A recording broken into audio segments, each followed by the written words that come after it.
Welcome to Adventures in Coffee, a podcast by Caffeine magazine, sponsored by Oatly. And this specific episode is brought to you by Aeropress and is going to be the brewing device we use to help you brew better coffee at home today. In this second series, Jools and I explore the world of coffee for people that are curious about what's in their daily cup. We are all becoming more invested and more interested in where our food and drink comes from. So we made this podcast to demystify the complicated world of coffee and definitely have some laughs along the way. This is the third in our mini-series of Adventures in Our Kitchen, where we help you brew better coffee at home and try and give you some practical advice. Now, I'm Jools Walker, a very proud East Londoner, a cycling advocate, and your very everyday coffee lover. I am Scott Bentley. I am the founder of Caffeine magazine and all-round coffee dork. Now, in today's episode, we're going to help you brew better filter coffee. And that is exactly why, Scott, I am in my kitchen for this episode. So forgive any weird noises or echoes that you hear, but we're keeping it real in Casavello. Is that a lawnmower going off in the background as well? So, Scott, I have a bit of a coffee conundrum going on in my life that I wanted to talk to you about. Now, you know that I love coffee, and you know that I am with a man who loves coffee as well. And Ian's great. It's great having someone on hand who can make good coffee, but I don't tend to make the coffee myself when we're at home. It's more of a sort of ritual where I kind of ask questions, maybe stand and watch and, you know, maybe throw a bean in the grinder every now and then, but it's not really my domain. So, Jules, I'm not getting what your problem here at the moment is. I mean, it sounds like you've got a great coffee butler and just get him to make your coffee whenever you need one. That is the problem in itself. I need to be able to make my own coffee, and I really want to know how to make my own good coffee when Ian isn't around. Are you telling me something here? You're breaking up.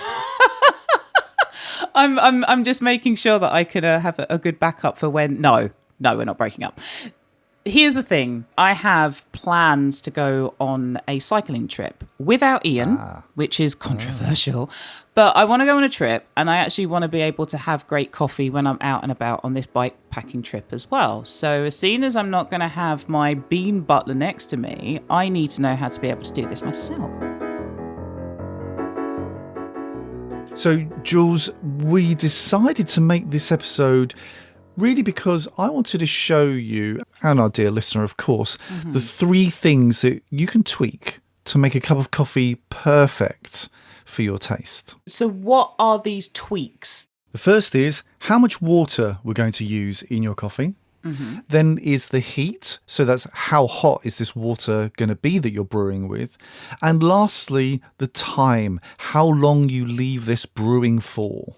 So, dear listener, these are just 3 things that you can tweak to make sure that your cup of coffee, we can turn it from something that's relatively meh to something that's wow. Well, this all sounds great, Scott, but before we delve into the world of plunging and brewing better coffee, let's have a quick word from our sponsor.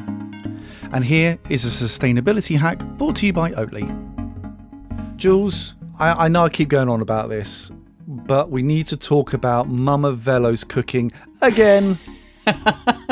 This is one of your favourite topics, isn't it? Yeah, absolutely is.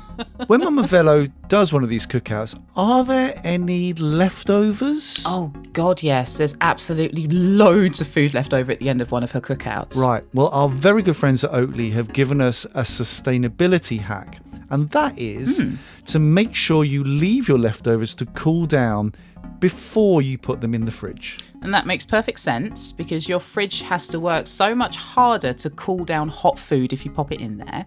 And that then wastes energy and carbon emissions. So let it cool down, pop it in.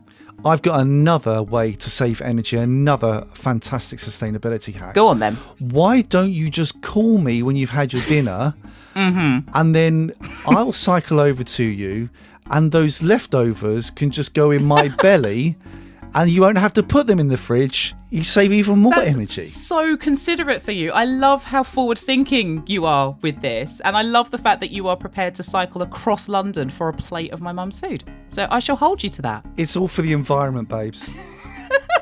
Not for the sake of your belly. No. It's for the sake of the planet. It's just for the planet. Right. And that is another sustainability hack from our friends at Oatly.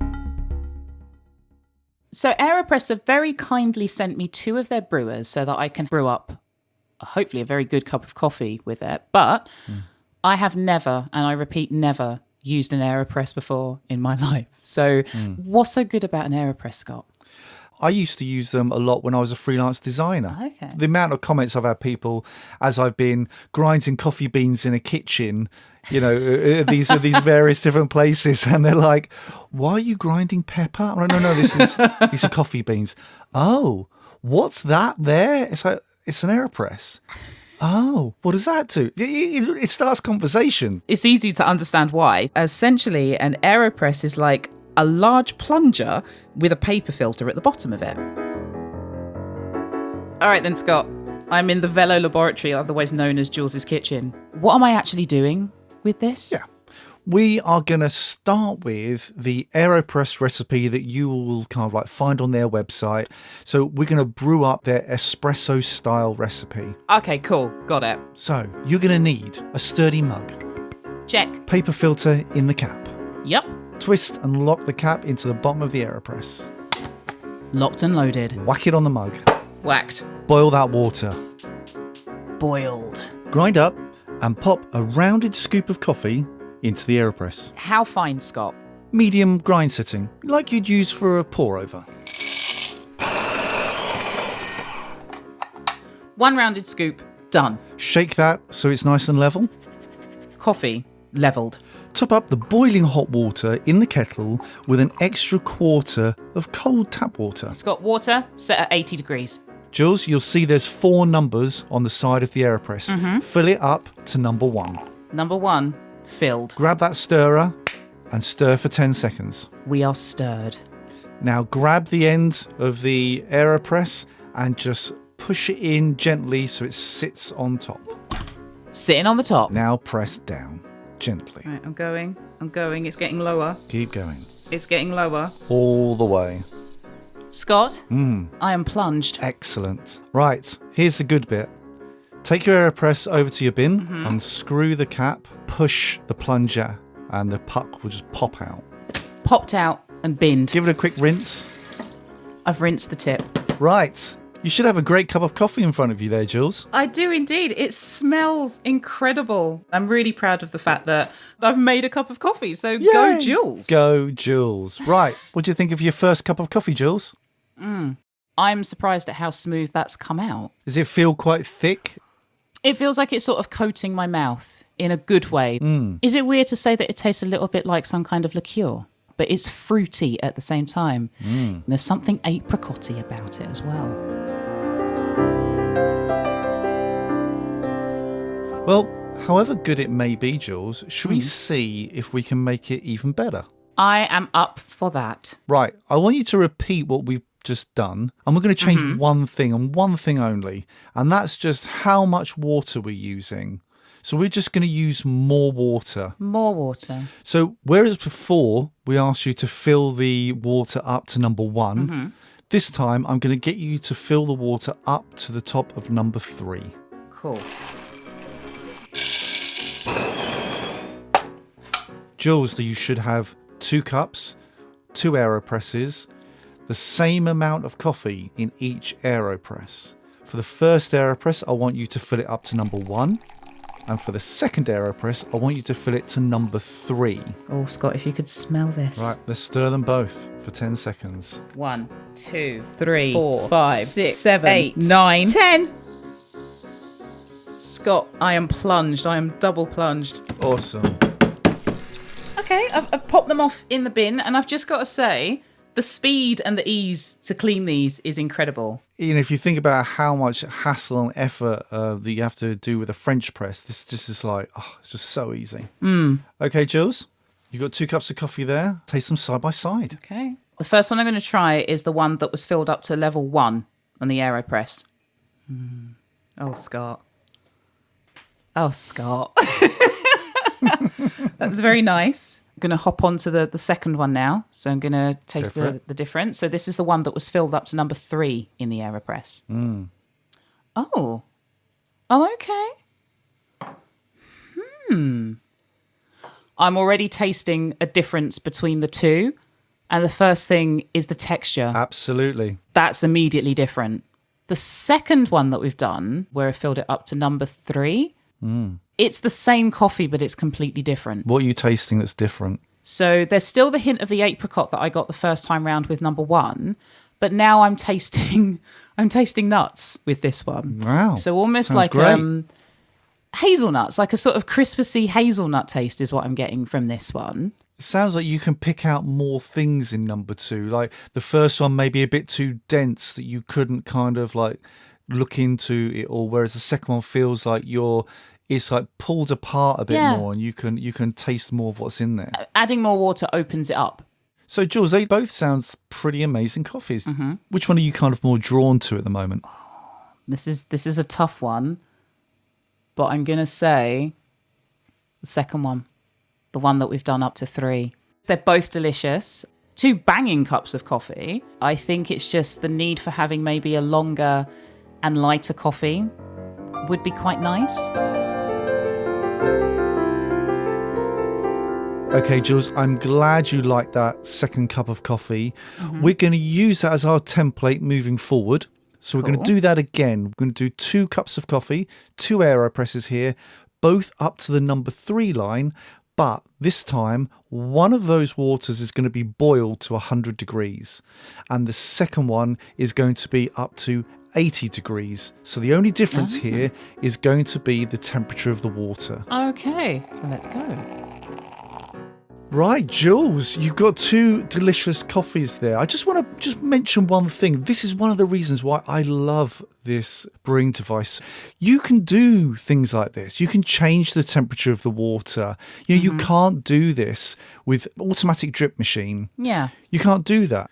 So while we wait for your coffees to kind of cool down to a drinkable temperature, I'm sure our listeners are dying to know, what is this coffee that we've been brewing up that tastes of like, apricots and hazelnuts? Oh, definitely. This is quite cool because we are using coffee that has kindly been provided to us by girls who grind coffee. They've actually bought this coffee from a female-owned processing facility in Myanmar. And this is what the founders say about the lady. The vision behind the lady is to promote women in coffee, which is the reality here in Myanmar. It's mostly women working on the farms, not men. So we wanted to celebrate the fact that women can do whatever men can do by only buying from female farmers. And that's why we named the company The Lady. Right, now, do you want to try your coffee that we brewed at 80 degrees? Because this is the same as the one we brewed in the previous recipe. So I'm trying the cooler one first, right? Yeah. Okay, here we go. Is that familiar? Yeah. Still very, very nice. Good. It's still very open as well. So yeah. Let's try the other one. Let's try the one that we use boiling water with. Okay, that's different. That's really different. It's made me sort of scrunch my nose up a little bit as I've tasted it. Wow, okay. The boiling water one tastes really harsh in comparison. Oh, right. Okay. It's got a really tight taste to it, and I thought that the boiling water was going to like make it explode open or something, but it just doesn't taste like it's had much of a chance to do anything. Look, this isn't a super scientific explanation of what you're experiencing, but, go with me a little bit on this. Professor Bentley there at work when it comes to the coffee, I see. The 2 coffees you just currently drunk, one that was brewed at 80 degrees and one that was brewed at 100 degrees. I think one of the reasons that you're tasting the coffee the way you are, i.e. feeling a bit harsh, maybe feeling a little bit more punchy, is because when we're putting that really hot water in there's a lot more energy in that water. And that water is really sort of bashing around the coffee. It's pulling out loads of flavour. It's extracting all of these great flavours, but maybe some of the not so great flavours. So would you say that the second coffee, the one that we use boiling water, is there more intensity there? Yes, it felt harder. Something about the taste was harder and more intense. Yeah. This does not feel like I'm drinking the same coffee. I mean, the other thing that I talked about before, the nuttiness that I said I was getting from it? It's a heavier hazelnutty taste in the 100-degree coffee, and it's almost a bit too much. I mean, there might be folks out there that maybe like that intense hit, but I think just knowing all of the notes and the flavors that I've experienced with this coffee so far, it's not what I'm after. I feel like Goldilocks at this point. This is brilliant, though, because the great thing here, though, Jules, is that we're kind of plotting a course to your favourite recipe, and we've still got one more tweak that we can do. Third and final experiment. Let's go with this one.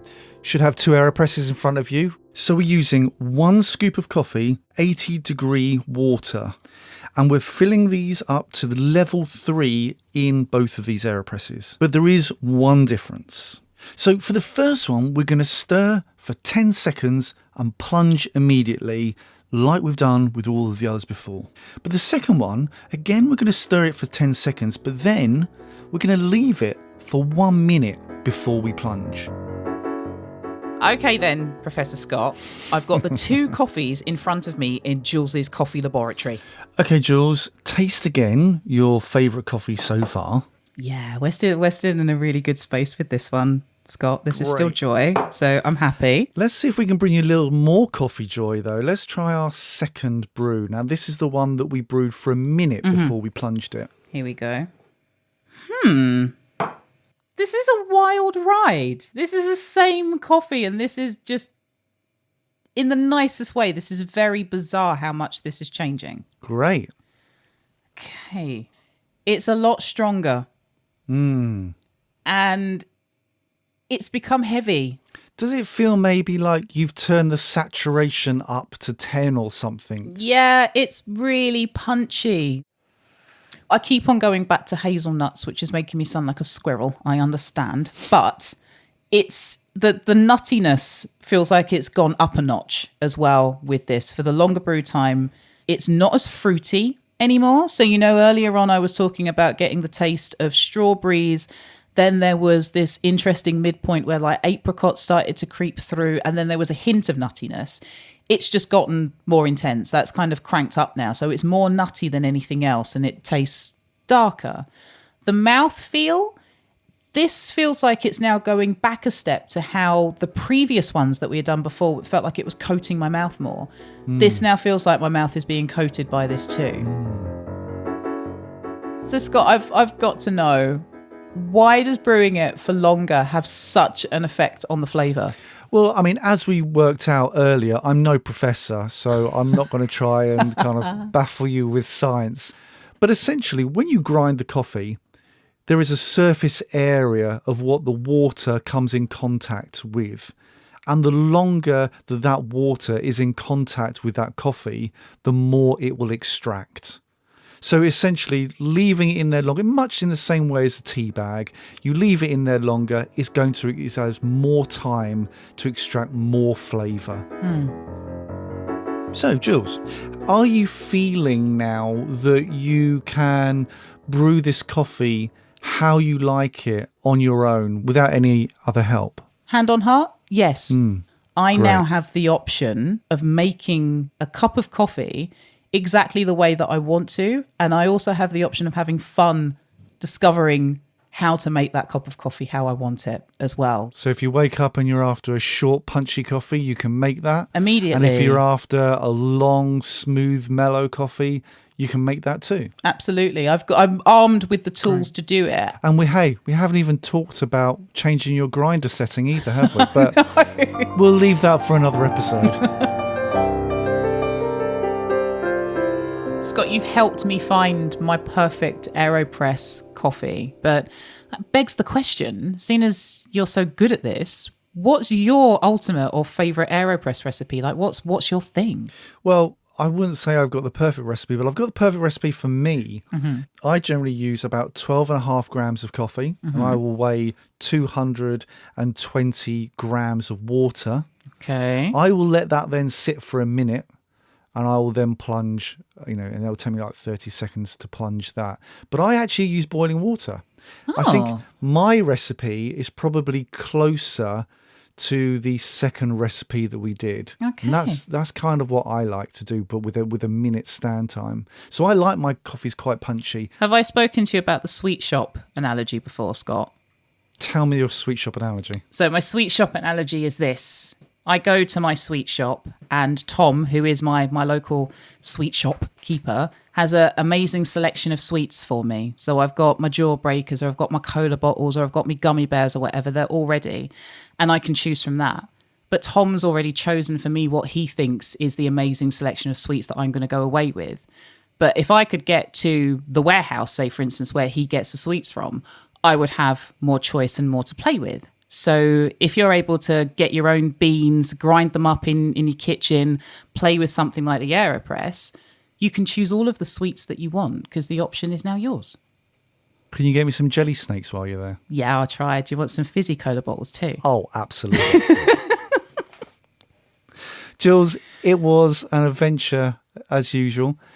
Thanks very much. I hope you found your perfect recipe. Oh, I did. Thank you so much for the guidance on this. I'm very excited to know that when it does come to me doing that solo bike packing trip without my bean butler, Ian, love him.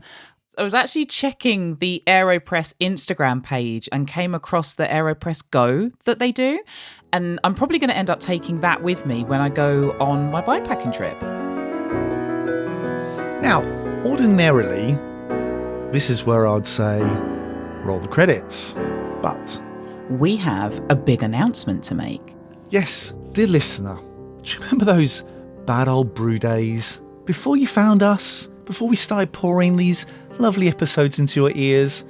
Remember coffee when it was really overwhelming? It was even a bit solitary. Brewing up coffee in your kitchen with no one to talk flavours to? Oh, It's a sad state of affairs, and that's exactly why we got together and created this podcast.